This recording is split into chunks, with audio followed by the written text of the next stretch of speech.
Srimad Goswami Maharaj speaking about humility. It's one devotee who asked this question. Maharaj, this morning we were talking about humility. What is the perfection of humility for the Kanishta Adhikari?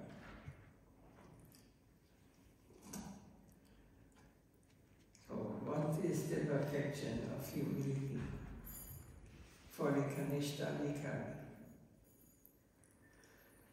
Who knows what is Kanishta Adhikari? Who knows? Beginner. Beginner devotional service. This is the beginning stage, yeah. Materialistic devotee. For him, Krishna on the altar is, Krishna is there, he can accept. But he cannot accept that Krishna is. When a pure devotee appears, that even he is, Krishna is more manifested in the pure devotee, then he has material vision. So he gives first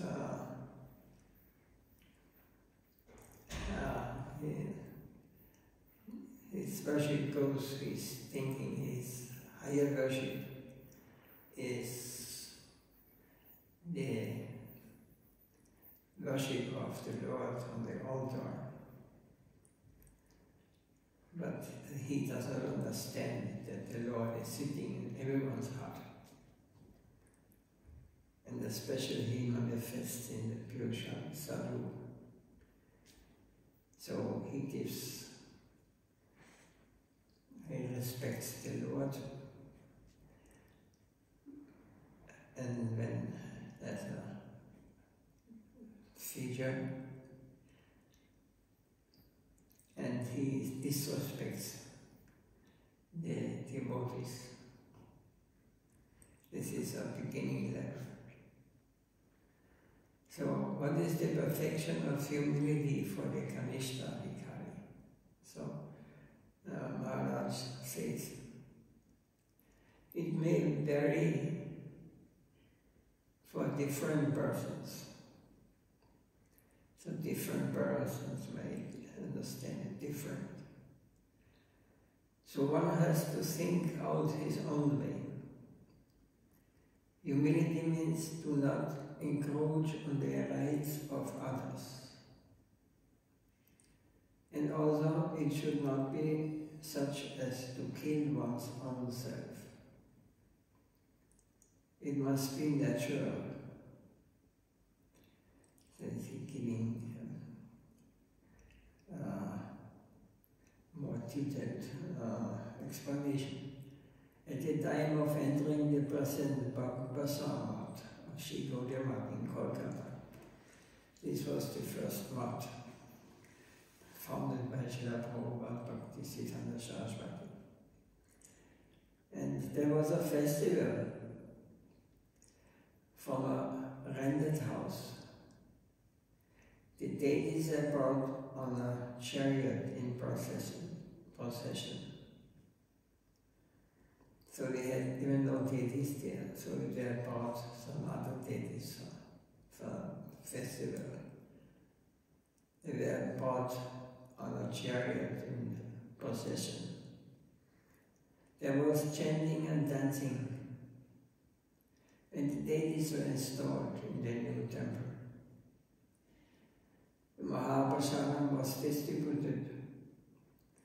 At 12 or 1 o'clock that night we went to bed. So my bed was just nearby the bed of my godbrothers, a learned professor. He was very humble.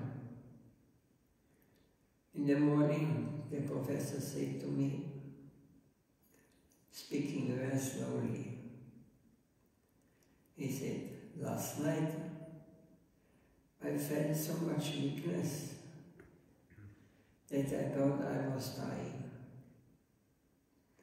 I thought that I would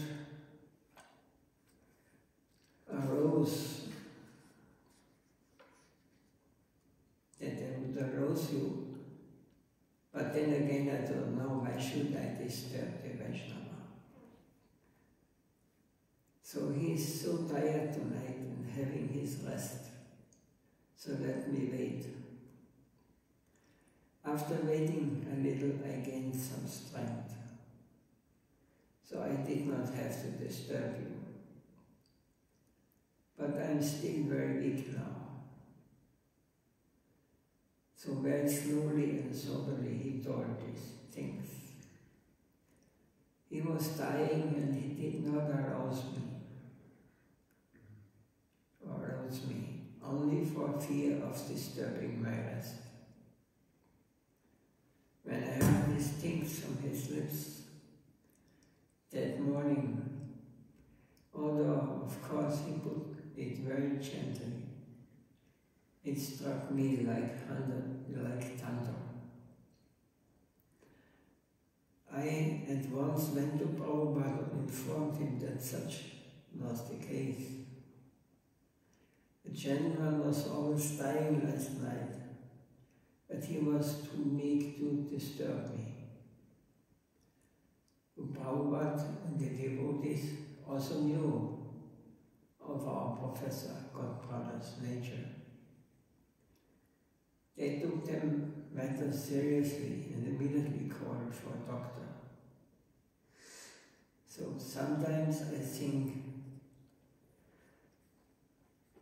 such humility to be dangerous. The disciple's life is a valuable property of his Guru, Maharaj. It's not merely his own. So the disciple's life is a valuable property of his Guru Maharajas. So this is like a devotee sings. His body belongs to his Gurudev. It's the property, and it is not merely his own. He is not to be concerned with only his interest, but he should live in the interest of his Gurudev. It's a very high level, of course. Maharaj explains this. I could not appreciate such humility. Everything must be of a real characteristic, connected with reality. So I am thirsty. Perhaps I won't request any Vaishnava, please help me with a glass of water. Then my disease may continue for the sake of pettiness and bountiful foolishness. So common sense should be utilized always.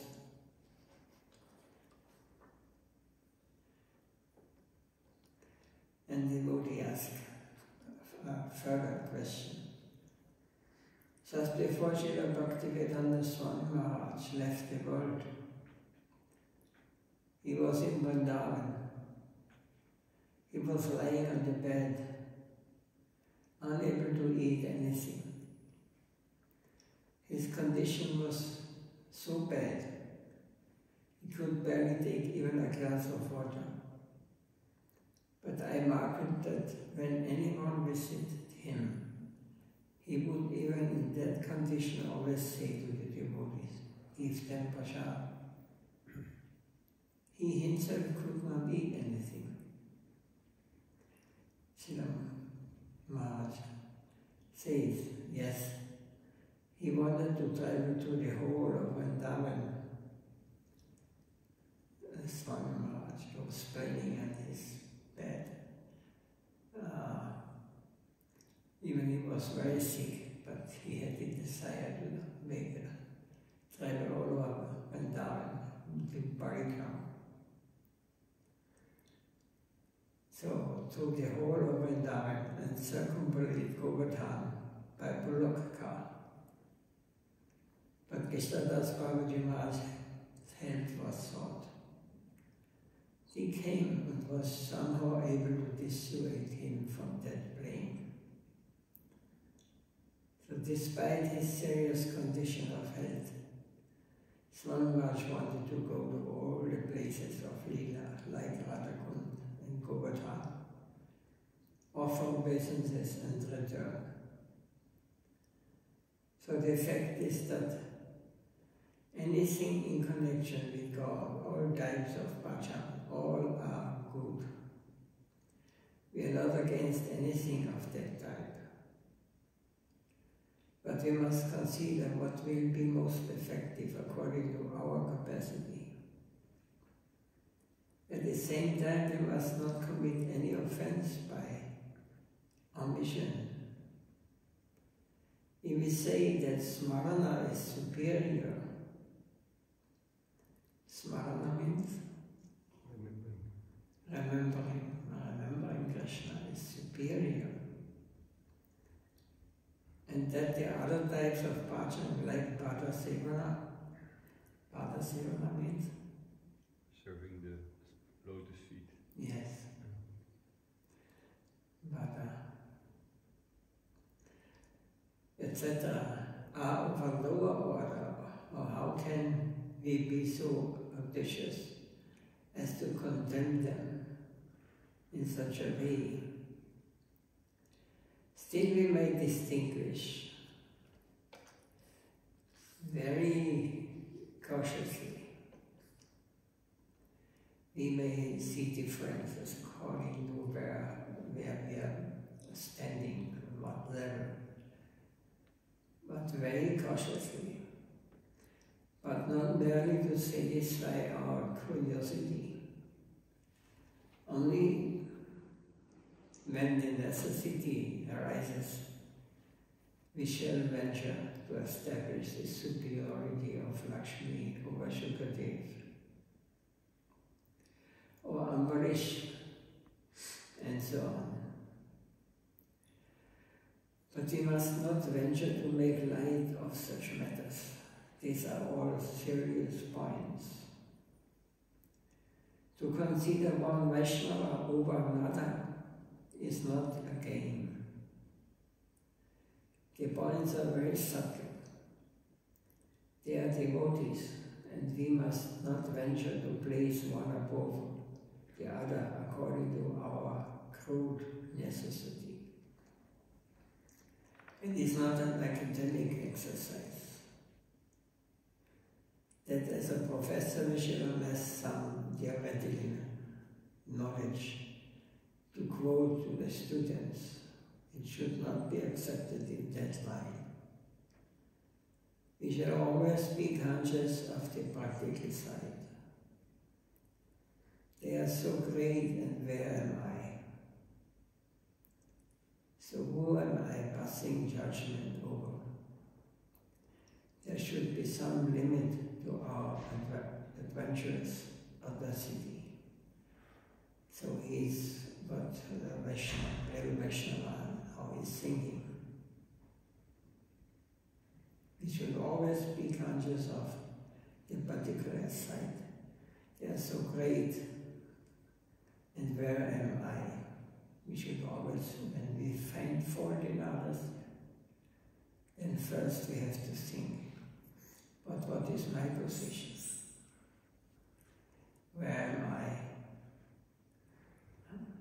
Who am I? Passing judgment over. There should be some limit to our vengeance, audacity. Then the devotee asked another question. My friend was relating last night that you once said humility is accepting no position. No means one who is real, practicing humility or realize he will never accept any position, or he is considering himself a higher position always Gurudev or Srila Maharaj will tell, yes, no position, because a servant has no independent position. His position always on the command of the master. So he should not accept any position. It is because in reality purely only means who is a pure servant. He always considers him as a servant. His position is always on the command of the master. So he is always situated within infinite possibility. But he is humble to his master, not to the Gundas. Gundas, you know. What are the Gundas? The bandits. Not the bandits, but the bandits, yeah.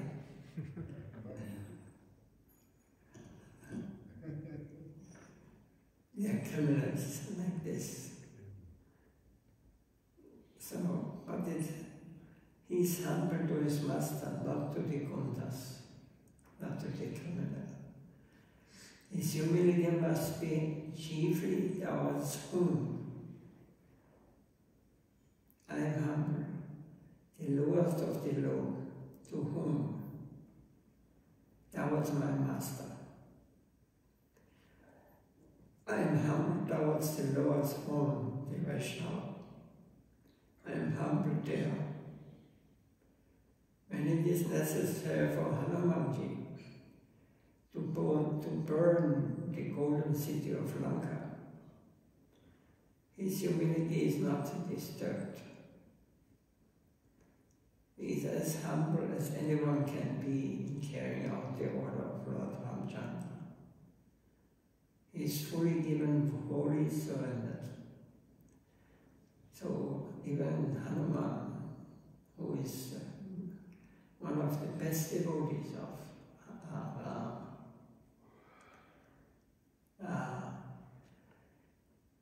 he always carrying out the order of his Lord. So even Hanumanji burned the golden city of Lanka. This was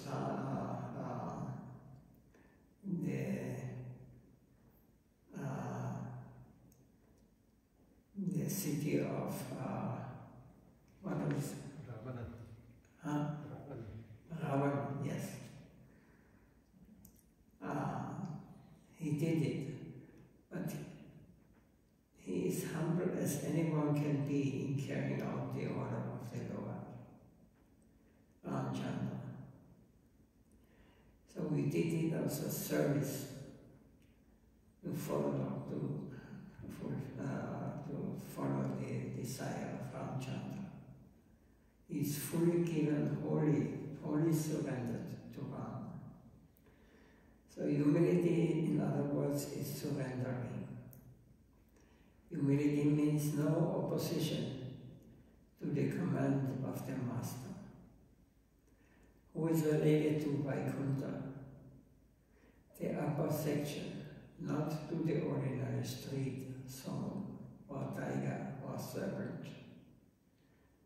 Humility does not drag them into a relativity of the serpent, tiger, or jackal.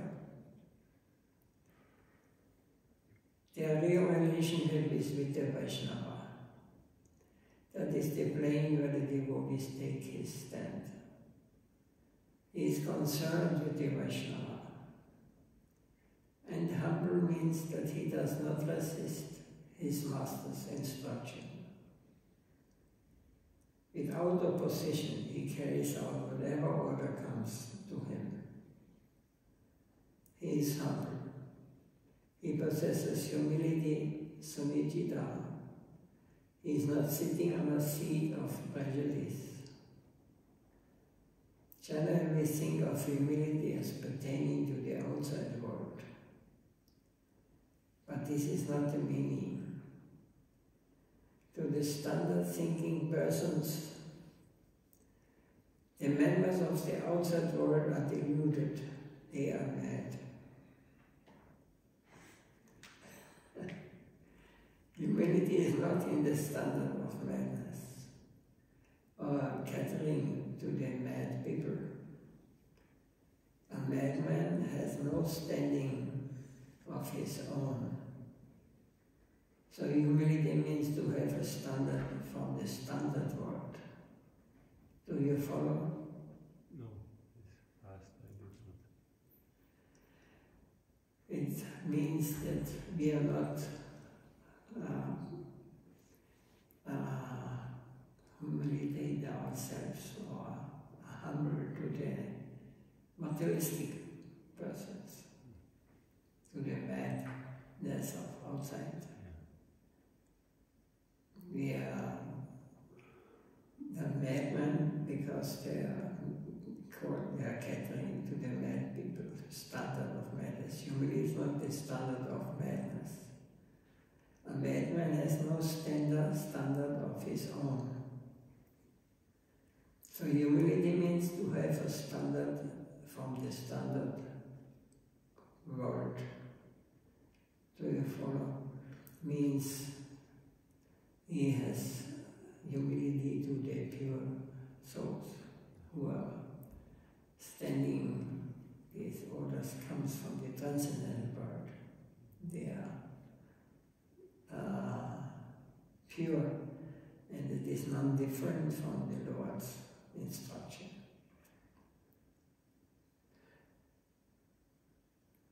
The devotee say yes.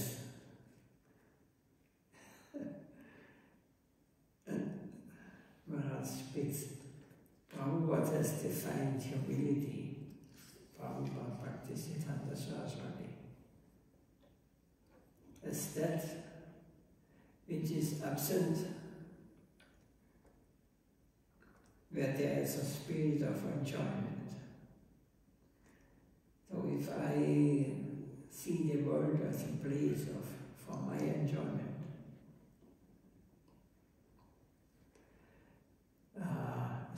we see with the eyes of enjoying everything, enjoying spirit or exploitation. This means aggression. Because so all these fights, what's going on, whatever we fight in us and coming, it is because of this contamination. That is spirit of exploitation. Exploitation means aggression. Enjoying spirit means aggression. There cannot be humility in this external plane. Humility is only 10% service. There's no humility in exploitation or renunciation either. These two are opposed to the normal nature of the world. They're totally misconceived. They are enemies. They are challenging the element to the normal reality. Do you understand? He knows that he's speaking a little bit above our level. But the devotee, he says yes. We say also yes.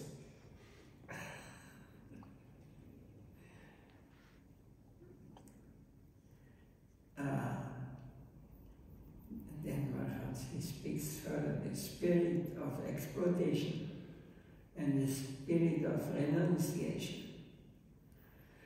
Both are revolt against the proper, smooth working of the truth. So we can maybe accept exploitation, enjoying spirit. We are creating war, or we are creating enemies. But why, when we are renunciate, when we give up everything, why this is also both are revolt, enjoying spirit and renunciation. owe the reward against the proper smooth working in the truth. So renunciation means I give up to enjoy this material world. Means renunciation.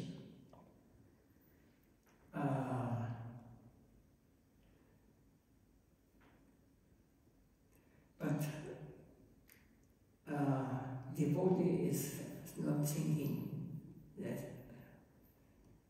it is something like this. If I go to shopping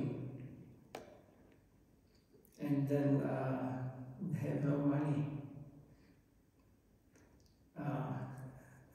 and I will go in the shop and say, I will not buy anything. I will renounce it. Yes, this renouncement is because what can you renounce? What belongs to you in this shop? Or what belongs to us in this world?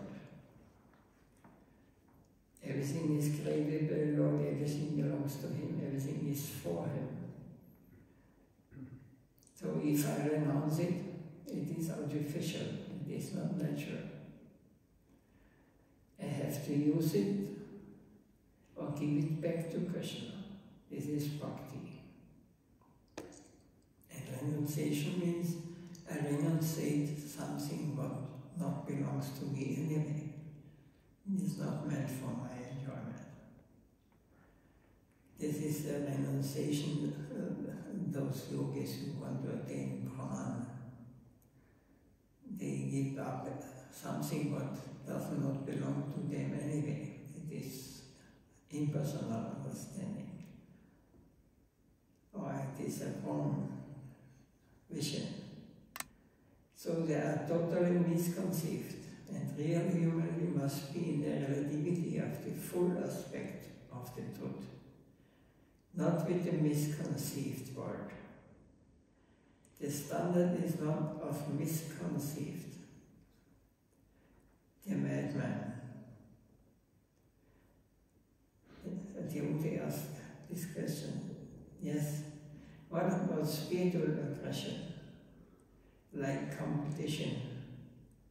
There's a competitive spirit between two persons who are doing the same thing. And where's the place for humility there? Maharaj says, there will be humility if it is really service, because its object is the center. The devotee feels his inspiration and direction from there and cooperates accordingly. He is connected with the Absolute Center. So competition may be arranged by Yoga Maya. So sometimes the Panchapatis, they try to please Krishna. And the one tries in this way, and the one tries in like this way. And but in the transcendental world, there is no fighting. I am better service. I am doing better service. And if this is there, I know how to please Krishna. Even Radharani, when she sees one gopi tries very intense serve the Lord to please Him, then she supports this service of the other. Because the center is always the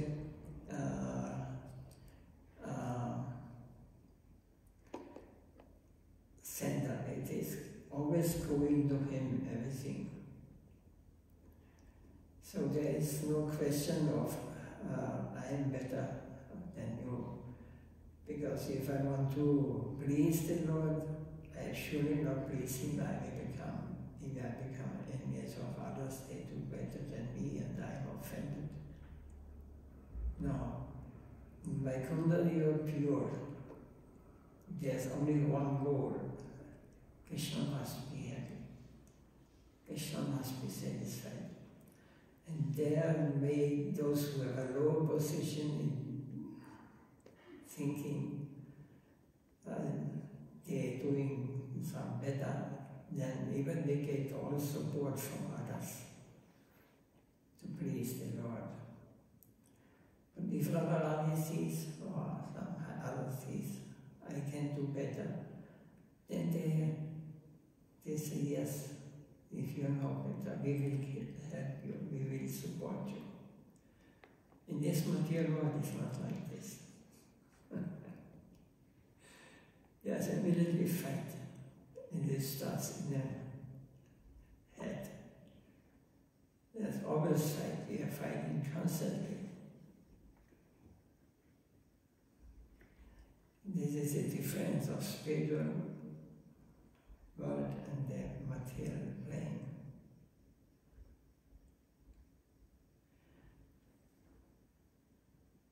So he is connected with absolute center. So competition may be arranged by Yoga Maya. Yoga Maya means there's also a Maya in the spiritual world, but it is called Yoga Maya. Otherwise they cannot be pastimes. The Lord, his energy, his Yoga Maya, is a person also. She arranges different situations where they can please Krishna or get the chance to serve him. And it is an energy of Krishna also, because it's only he. And it is also a kind of illusion, but it is Yoga Maya. And in this material world, there's also Maya. How is this called? Maya. It's the big Maya, illusion. Here everybody works for his own benefit, for his own. Too much I and my is there. There's a difference between a bhakta, the real devotee, and the materialist. So he's not responsible because his necessary is only for the center. As we discussed, the Absolute is designed that why put not out of necessity. Ivagati premna svabhava kutila bhavit. It seems to be crooked, but it is not. It is the very nature of the absolute beings. It is necessary only for the variegatedness of the service of Krishna. It is designed from the upper quarter. So the devotees are not responsible for that. And then the devotee asks, so we must not infringe on the property of others. There may be competition, but we should not infringe on the property of others. It's the question. Is there any question from our side? I was listening to one recording, also of Srila Bhakti Goswami Maharaj. Then you were saying that giving donation and giving like money and things to temple or to Vaishnava, that is not really bhakti. That is because it already belongs to the Lord. Only so you gain some sukriti, but only if you give yourself, like then it is real bhakti. Like yeah, the positive thing, if you give something to the pure devotees, he is not accepting it for himself. He is giving it, everything to the Guru and Gauranga and Radha Govinda. So this is the difference. It goes, it is the mercy they can get Isihudu or meet a real devotee. He's not keeping for himself, for his enjoyment. He's giving it to further, so he will get some benefits for this. Sukriti depends on the giver's sentiment or how much he has understood. But even if they are innocently, I think, but we get donations here, Everybody, many of them just put some coins, and you look first, everybody looks, then you hear the sound. And then you think, now I have to give a donation. And I look into the box, and I see there's paisa and Chinese money and foreigns, only coins, they're not using, what they use is for them. Nobody takes coins, rupee coins, and go to India, except the devotees, because we give this to the Vaishnavas who are begging. But otherwise, this is, they're cheating themselves, They're just posing to give something for the Lord. And, but they're cheating themselves, They do not understand these things. You cannot cheat the Lord. Whatever comes is used in the service. So, this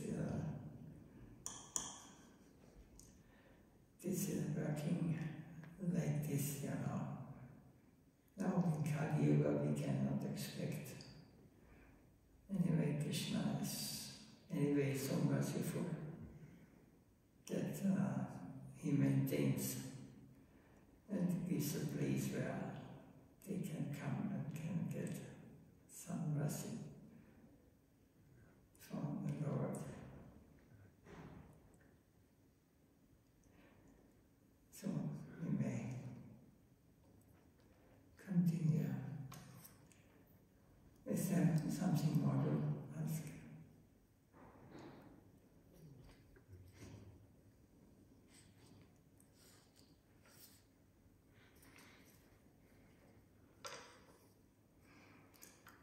No question.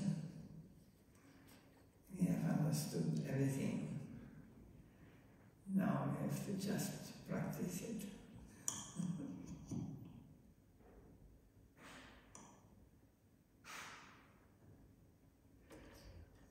Giovanni has a question, but he does not dare. No, not about this thing. I was thinking about, some coins were given, I don't know, with some Vaishnava names, if they use these kind of things to propitiate something. To what? Auspicious coins with some mantras written on them. I don't know if they exist. I was thinking about that. It was a bit off topic. Coins with mantras? Yeah, Chinese, they have these lucky coins which they give to temples. It's the coin with the hole in the middle. We sure have also some. I collected. I have a big pot.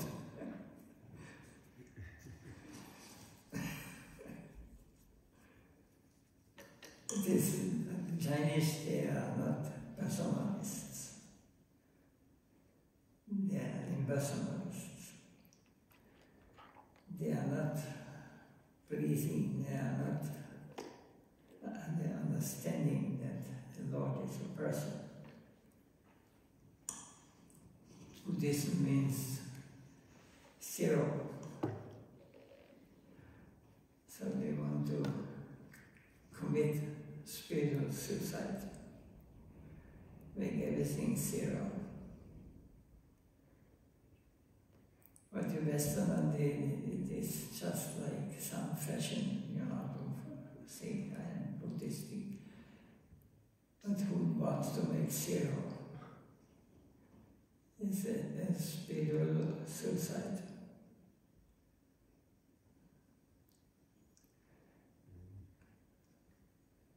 When they know really what is the goal, then they will immediately run away. It's just a fashion, Then not experiencing happiness there. But we can exchange when we come in contact with real sadhus. When they are coming in contact with real sadhus, they will make connection with their eternal associates. And even Lord Radha, and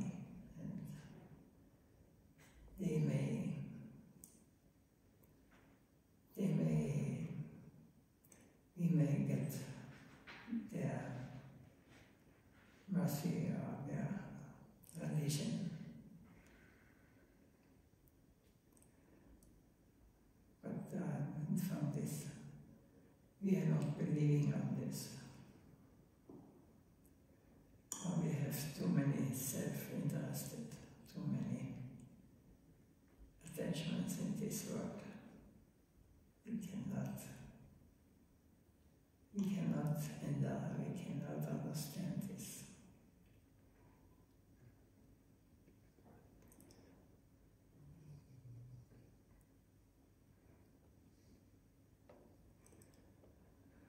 Taigo, we can close here. The Jamandini, okay.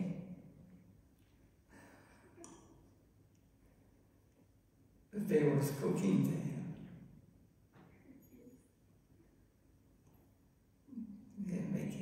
Trying to cook for Krishna for his divine appearance.